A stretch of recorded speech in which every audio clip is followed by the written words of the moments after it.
Years ago,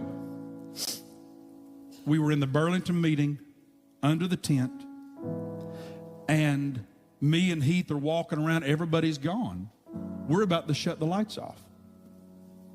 That dear lady is seated over on the altar, and I mean, she is begging God. She is weeping on that altar.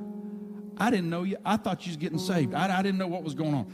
I remember in so many words the question was asked, ma'am, how can we help you pray?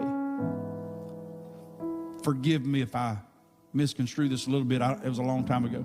I think the conversation went something like, I'm seeing a lot of people get saved. Other people's sons, other people's daughters, but not my son. And I'm begging God to save my son. We gathered around her. We prayed with her. We asked God to save her son, who by my best memory was living in Tampa, Florida at the time. Several days go by, and I walk up on the platform on what I think was a Friday night, thousands of people under this gospel tent. I walk up there, and Heath goes to grabbing my coattail. He said, preacher, you got to hear this story before you go up there. I said, what? He said, do you remember that lady that we prayed with just the other night? I said, yeah. He said, she went home so full of faith after that meeting. She went online and bought a plane ticket from Tampa, Florida to North Carolina. After she buys the plane ticket, she calls her son and says, Mama's been missing you. I hadn't seen you in a while.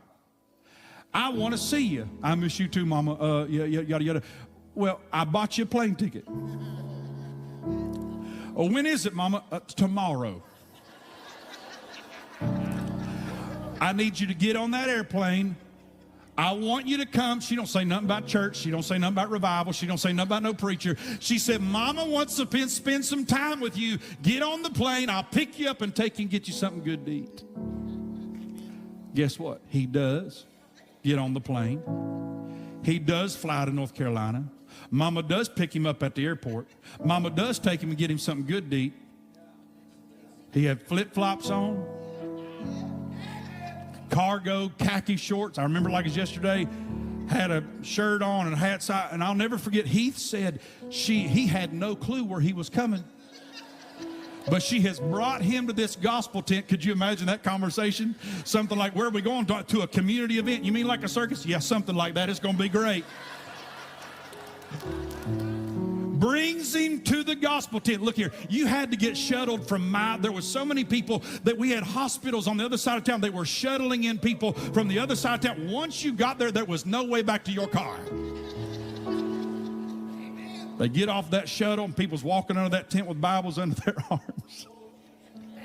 Mama, you done brought me to church. Yeah, but you can't back to the car. Might as well enjoy it while you're here. Heath looked at me with tears in his eyes. He said that mama has went through great lengths to get that boy here. Preach like his life depends on it. I bowed my head and closed my eyes, and I said, God, I don't have the power to save anybody, but oh, God, reach that man's heart tonight. I preached with everything I had. I gave the gospel as clear as I could, and I looked back there. They were seated over here to the left side of that gospel tent, and I kept looking that way. When the invitation come, people were coming from all over. They were flooding those altars to get saved, and I kept looking, seeing if that man was moving, and nothing was taking place. And all of a sudden, that lady's hands, I saw them in the air like that. And through a crowded aisle of people walking down the aisle, here's all I remember about that night. I remember her son walking like this. Tore up, sin, guilt, shame, problems, struggles. And that man fell on that altar with the shouting mama behind him. And that man called on the name of Jesus, asked God to save him and forgive him and change him. All because of a mama that said, I will fight for my family. I will fight for my children.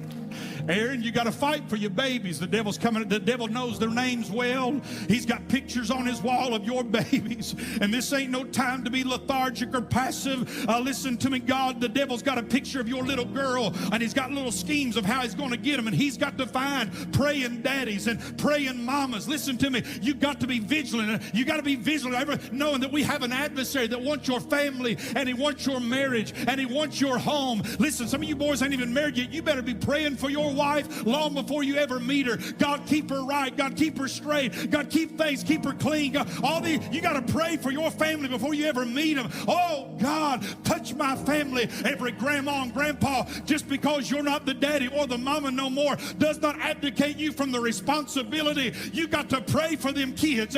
You got to pray for them grandkids, because the devil knows them by name, and the devil wants to destroy. Oh, that God would raise up a church and say, over my dead body is the devil going to get my family. Over my dead body is the devil going to get my babies. I will stand. I will stand. I will pray. I will worship. I will fight, because the devil is not going to get my babies.